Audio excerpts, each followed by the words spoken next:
Ghost Hustle Horror presents The Red Death, Mongolia, 1920. Roy Chapman Andrews adjusted his wide-brimmed hat against the burning wind of the Gobi Desert.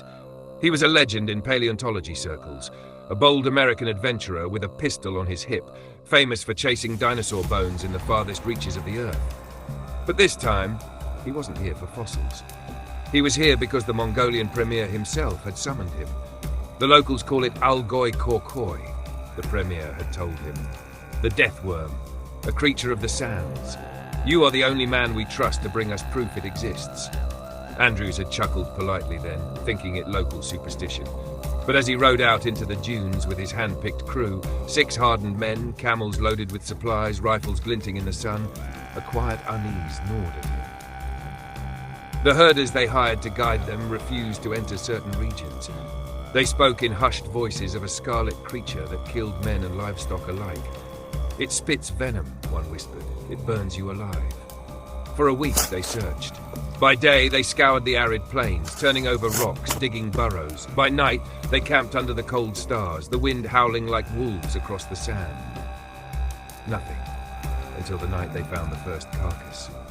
It was one of their camels, bloated, its belly blackened, lips peeled back in a rictus of agony.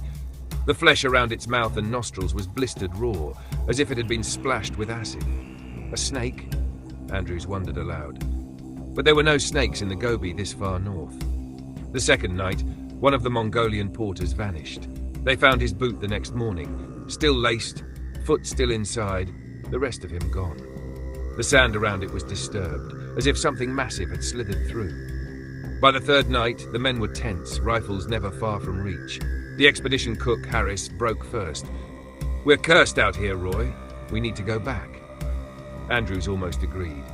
That was before they saw it. Near midnight, under a moon half hidden by clouds, the ground around their camp began to ripple, as if the desert itself were breathing. Andrews stepped back, heart thundering, as the sand split open like a wound. Out slid something wet and red. It was no snake. It was thicker, smoother, pulsating like muscle. It writhed upward, a blunt, lipless mouth opening wide, not in a hiss or a roar, but in a sudden, violent spray. The jet of fluid hit Harris first. He screamed once, a gurgling, high-pitched noise, before his skin blackened and peeled from his skull. Panic exploded.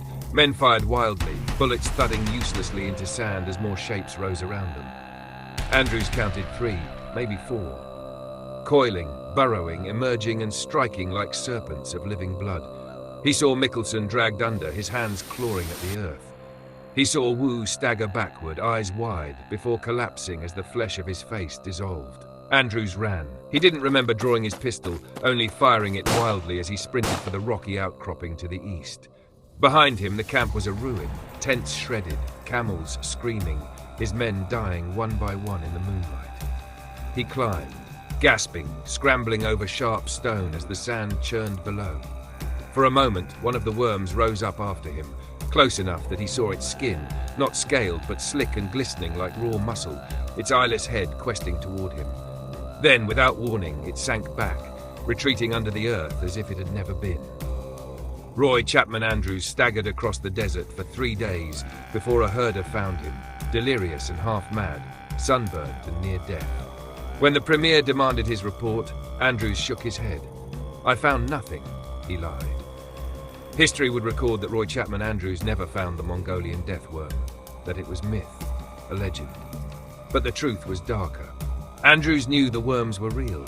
He knew they hunted under the sands. He knew that some horrors were best left to the desert, because no matter how many bones he dug up, some things were not meant to be unearthed.